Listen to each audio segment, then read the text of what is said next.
श्री स्वामी समर्थांचे पुष्कळ भक्त होते. राजापासून रंकापर्यंत, अशिक्षित माणसापासून विद्वान माणसांपर्यंत. अक्कलकोटचे राजे मालोजी राजे यांची सुद्धा स्वामीवर अढळ भक्ती होती. स्वामी मधून मधून राजवाड्यात जात.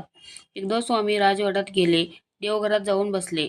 राजेसाहेबांना ते कळल्याबरोबर ते स्वामींच्या दर्शनाला गेले. तेथे स्वामींचे आणि राजाचे बोलणे चालले होते. देवघरात पुजारी बुवा देवासाठी गंध उगाळीत होते.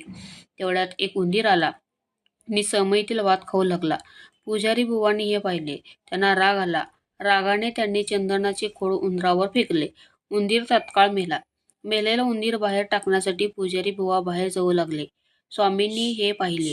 त्यांनी पुजारी बुवांना जवळ बोलावले. उंदीर हातात घेतला.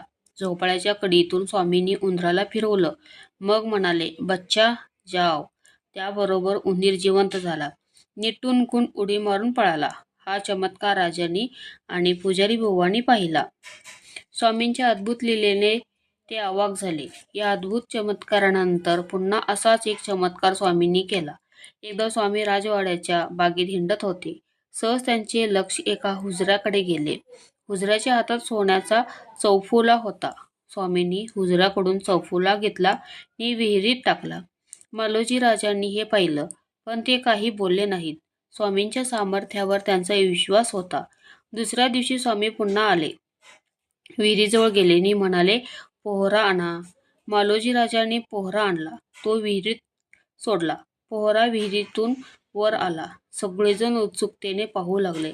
पोहऱ्यात सोन्याचा चौफुला चमकत होता आणि आश्चर्य हे की चौफुल्यातील लवंग, वेलदोडे, सुपारी या वस्तू जशाच्या तशा होत्या.